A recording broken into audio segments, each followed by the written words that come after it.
More about what's going to possibly be seen with patch 1.16 in today's Q&A. And on top of that, how I failed my driver's test, and on top of that, also what I've really been doing lately. I touched in at the last video about my Chrome mod video. I touched on what I was doing. You can find that video down in the description below of this video. But the thing is, I didn't really get a chance to fully explain it all.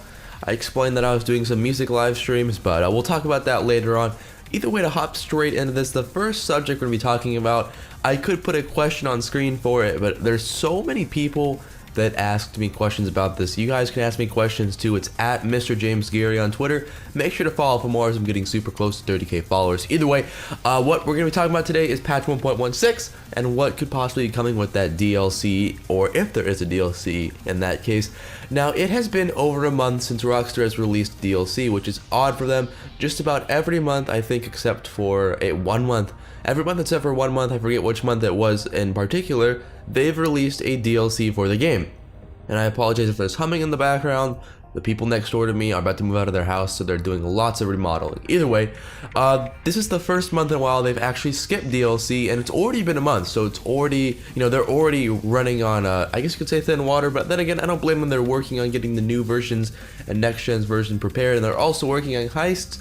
But on top of all of that, they are kind of neglecting the DLC content for GTA Online. I'm pretty sure those overall who are playing the game, the stats for that are a lot lower, purely because, well, there's not much to do in GTA Online right now, and especially with them out, not adding the DLCs a bunch, there's nothing really to do. And what I think people are really looking forward to is either heists being added with 1.16 or the Zombies DLC. Now, we're going to start talking about just some facts, kind of put it all down in the timeline.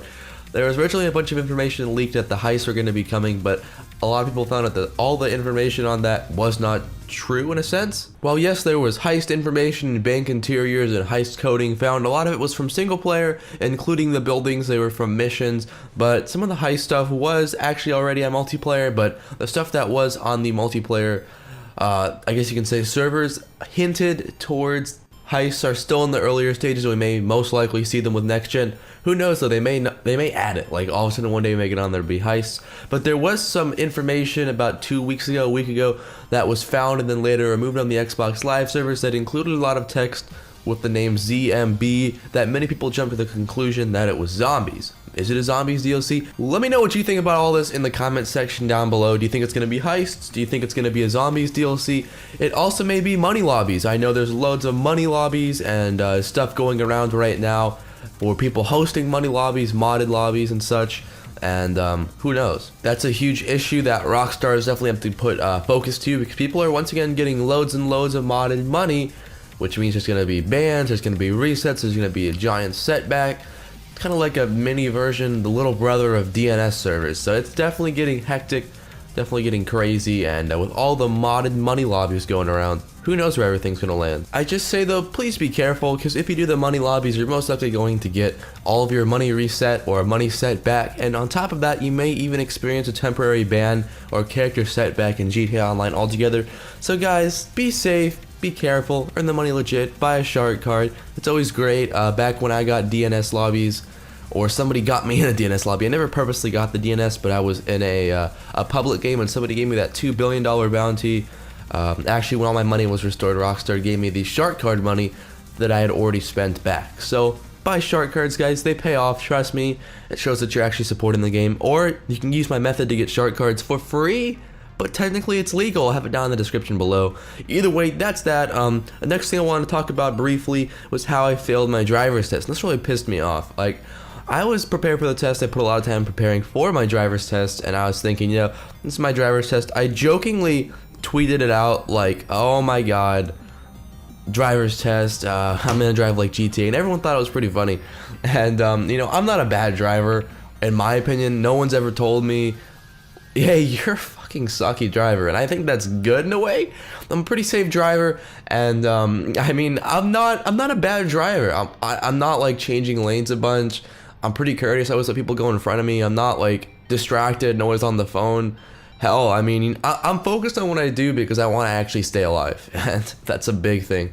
Either way, so I go to the DMV and I go up to the counter, and this lady's wearing this massive fedora with ribbons all over it, and I'm instantly thinking of like montage parodies and stuff. But I put that all aside. I actually tweeted a picture too. I don't know if that's what gave me bad luck. I don't know. I'm a big believer in bad luck. So I go outside, I pull my car up, and this lady that looks about 80 years old with a Hawaiian shirt that has cars all over it comes up to me, and she asks how old I am. I'm like, well, I'm about to be 17. You know, that's that. And she looks at me and is like, well, I didn't get my license till I'm 18. And so I'm like, oh, okay. Like, what are you supposed to say to that? Congratulations. I mean, I don't know. Maybe, either way, so she gets in the car and she has me like point out the hazard lights, all the stuff in the car so you need to do for the beginning of the test. And I mixed something up. I corrected myself, but she kind of gave me this really weird look. And I'm like, okay, whatever.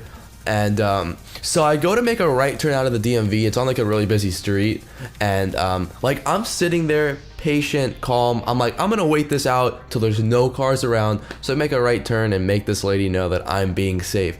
And she just looks at me and she's like, you know, this isn't a time test, so just take all the time you want. It's like, well, I can't tell if you're being sarcastic or not, but if you'd let me to take all the time I want, hell, I'll go for it. And so I took the rest of the test like super slow, like constantly driving 5 under the speed limit. And this lady's like just randomly talking to me about like, oh, I'm a sub, I work at other DMVs. It's like, good for you.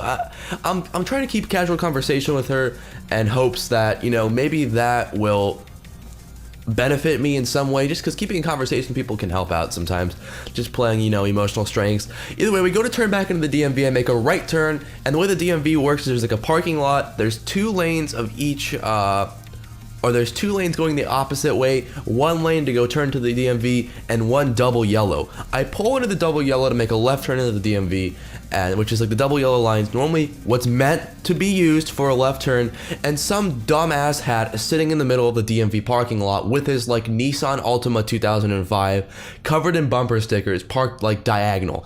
And so I wait there for a minute for him to, you know, figure out what the hell's going on with this car and pull out, maybe a minute max.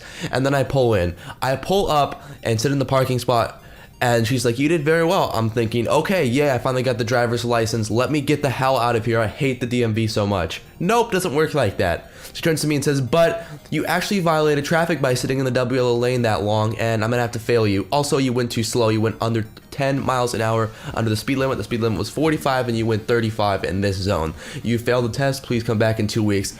And I swear to God, I was like speechless. I was like, wait, what? And it's one of those things where like, looking back at it, you'd really think, wow, I could have said this, I could have said that, I could have said this. I could have even asked to see her supervisor. It was such complete bullshit. And like the only thing I'm pissed about is I have to go back to the DMV in 2 weeks. And I hate the DMV. The DMV is like living hell. It's like going into the deep depths of airport security and just getting all the worst things and then putting it on. Just, it's horrible. Don't go to the DMV. Either way, that's my driver's test story, and it may not be the best thing ever. It was just stupid though. And this, oh my God, this lady pisses me off so much. It's the dumbest thing. Like, anyways, what I've been busy with lately, that's another question. I've been producing music. It's a passion of mine and something I can't really honestly see myself doing years down the road. I love connecting, you know, 2 people through music, and I think that's awesome. And I really want to, you know, give myself the opportunity to do that. And I've been spending a lot of time because I want to go to college for that. I want to spend, you know, as much time as I can right now learning and bettering my production skills. I do pretty much a lot of things. I really like any type of electronic music. Right now, I've really been focusing on Moombahton, which is, some of you may have heard of it. It's not really a popular genre, or it could be a subgenre, honestly. It's kind of like Dutch house, electro house. It's like reggaeton, which is like a Latin style of music. So it has a really Latin style of drumming to it with the timbale drums in the background with a 2-step kind of da-dun, da-dun, da-dun, instead of like a common American song. But it sounds more like a big room house, like festival music that you'd hear. So it's really like a blend of like big room house festival music, electro house, Dutch house, reggaeton, all in one. Some of them have a lot of Spanish vocals on it, other ones don't. It really depends God, there's so many trucks outside. Either way, it really depends on your preference. And what I love about the genre so much is it sounds great, it feels great, it can work anywhere. Like, you can put your own twist on it, but it still can kind of be considered popular big room music in a sense. And it can be played in really most sets. It's taken, like I mentioned, at 110 BPM or around that area. The common dubstep song is 140 BPM, and the common electro house song is 128 BPM. And I think that's really awesome that it kind of has its own slower feel. So some of them are done in like double time. So instead of 110, it's I don't know, I don't want to get into too much music theory here. Either way, I love the genre. It's not really too popular. A lot of websites don't even have it as like a genre or subgenre of electronic music. Like Beatport doesn't have it as a subgenre or like a genre for categorizing music. A lot of the big electronic music websites don't have it as a genre, and it's really still in the making. There's a few artists that are larger that do it. I know Dylan Francis has done a lot of Moomba and Moomba core songs and Big Room Moomba and stuff like that. But besides that, there's no real large artist, I mean, besides Dylan, that does Moombahton. I think Diplo does some of it too. I think a GTA. But I love the genre. I love the feel. And that's something I really love doing, and I really want to start producing it. And I see like this huge opportunity to really spread that genre of music with other people, because a lot of people don't know about it. I tweeted it out and like only 2 or 3 people knew what it was. So you know, you gotta spread the love of Moombahton. I'll link some Moombahton songs in the description for y'all down below, so you can check it out. Trust me, it's some fresh stuff. You know, it'll get you moving. It's slow music in a sense, but it's actually not that slow. It sounds slow, but it's not. Either way, that's about it for today's video. I went out longer. Hopefully you enjoyed it. Leave a like if you can to ease my pain from the driver's test that I can maybe make up, and don't be a fedora wearing scrub lord. Either way, thank you guys so much for watching. Hope you enjoyed the video, and have a great day. Thanks for watching, guys. If you enjoyed the video, I'd really appreciate it if you take a second to hit that like button, and if you really liked it, why not add it to your favorites? And if you really liked it and don't want to miss out, make sure to follow me on Twitter to stay up to date. Thank you.